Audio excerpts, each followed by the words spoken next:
Roman Abramovich waxa uu Chelsea la wareegay sanadii 2003. Chelsea waxa uu bilowday kacaan cusub, waxayna ka mid noqdeen kooxaha ugu waaweyn qaaraddaas Yurub, iyadoo ku guuleysatay tan iyo markaa tartamada ugu waaweyn ee qaaraddaas Yurub. Waxay la soo wareegeen ciyaartooy fara badan, laakiin waxaa jira 5 saxiix oo ay isku dayeen Blueska inay la soo wareegaan. Ciyaartooyda uu isku dayay Roman Abramovich inuu la soo wareego, laakiin saacadaha ugu dambeeyay wada hadalkooda uu burburay waxaa ka mid ah kabtankii hore ee Manchester United iyo xulka England Wayne Rooney. Rooney ayaa ka mid ah ciyaartooyda kooxda kubadda cagta ee Manchester, waxaana ay isu dhaceen tababarihii hore ee kooxdaas Red Devils Sir Alex Ferguson, kaas oo ugu dambeyntii kooxda ka tagay. Laakiin markii kooxda uu la wareegay David Moyes, waxa uu ka dhaadhiciyay Rooney inuu baaq ku sii hado kooxda.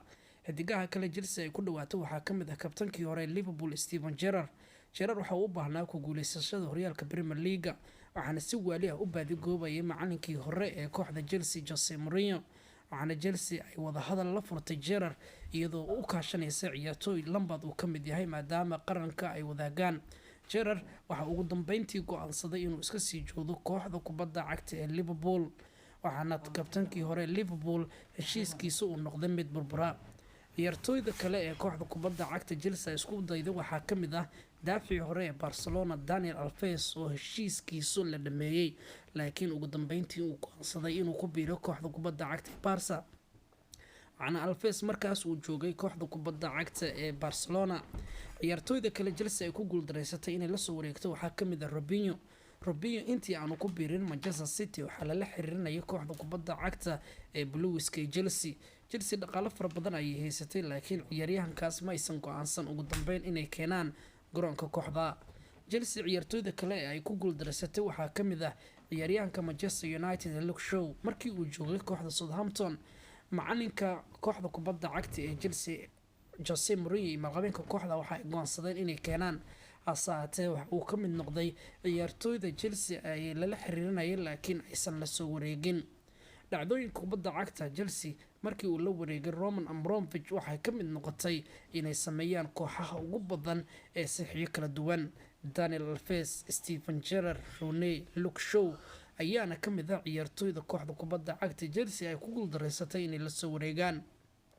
kacaanka dhaqaalaha ku dhisan ee maalqabeenka Ruushka waxa uu sidoo kale isku dayay in Steven Gerrard oo ah kabtankii kooxda Liverpool maalin uu keeno kooxda.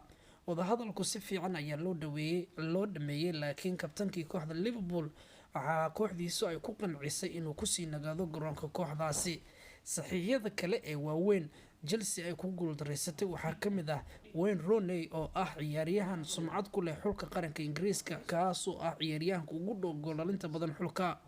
Rooney inuu ku biiro kooxda kubadda cagta ee Chelsea waxaa u diiday ciyaaryahanka tababaraha lagu magacaabo ciyaaryahankii hore ee kooxda kubadda cagta Everton ee Moyes, waxaana uu sidoo kale tababarihii hore ee kooxdaas Moyes waxa uu hadda ka mid ahaa Manchester, laakiin waxa uu ku dhaqaaqaadiyay in kooxdaas ay la soo wareegaan. Luke Shaw isagoo 17 jir ah ayay lala xiriirinayay Blueska, laakiin ma aysan noqon. Daniel Alves oo da'yar oo Sevilla ka tirsan ayaa ka mid ah. Robinho oo farsamadiisu ay sareyso Ingiriiskan imaanay ayay Chelsea isku dayday inay la soo wareegaan, laakiin ugu dambeyntii waxa uu ku biiray kooxda ka dhisan isla magaalada kooxda Manchester City ee magaalada Manchester ka dhisan.